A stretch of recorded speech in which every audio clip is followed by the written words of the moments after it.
The Michigan Humane Society Rescue Department received a call from a concerned homeowner. He heard a kitten, crying, and he found out that it was in a drain pipe behind his house. The Michigan Humane Society, we've dealt with, kittens in drain pipes before, and even a puppy once. So we kind of knew what we were getting into. The drain pipe was actually under like a front porch or a back porch, and it was kind of hard for, like a bigger person to get under there and see what was going on, but you could hear the kitten crying.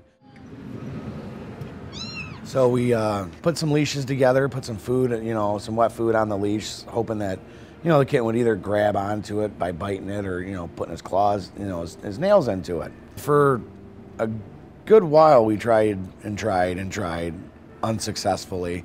Finally, the kitten grabbed on. Right when we were getting him to the top, he started to let go and started sliding back down the pipe, and I was like, oh no.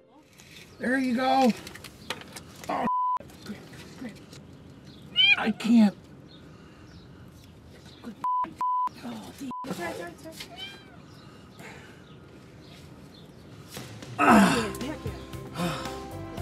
He was wet and slimy from the food and the water and the mud, and it was kind of cold and rainy out and wet, so we wanted to get him into the warm van. But while we were getting him into the Tomahawk, I could have swore that I heard a slight meow coming from the pipe. Got one kitten out, and there's another one. So we did get the kitten into the van where the heat was on, and then proceeded to try to find out where this other kitten was at. 6 inches to a foot away, there was another pipe that actually had a cap on it. So I took the cap off and I put the flashlight down, and there was another kitten staring right at me, probably about six feet down. Then we heard also another one.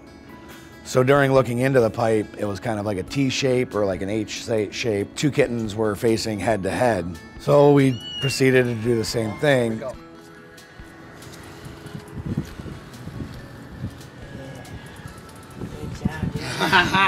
job, dude. We were able to pull him up and get him out. Tried for the third one, and I mean, he wasn't biting. It was like fishing, like, no, not getting any bites. He wasn't grabbing it, nothing. We decided to give it a break. So what we did is we took all the leash and we tied it to the porch and kind of shoved it down in there, hoping that he would, start climbing up it. And we left. There's still one left in there. We're gonna go back.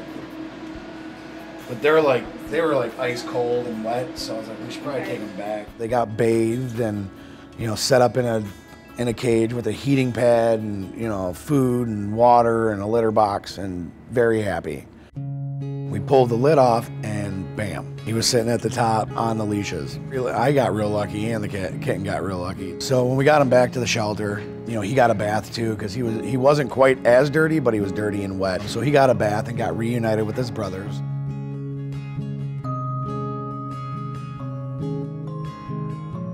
So the kittens are now happy and healthy, and it's due to your support that we were able to get the kittens out of that drain pipe where they could have drowned or starved to death.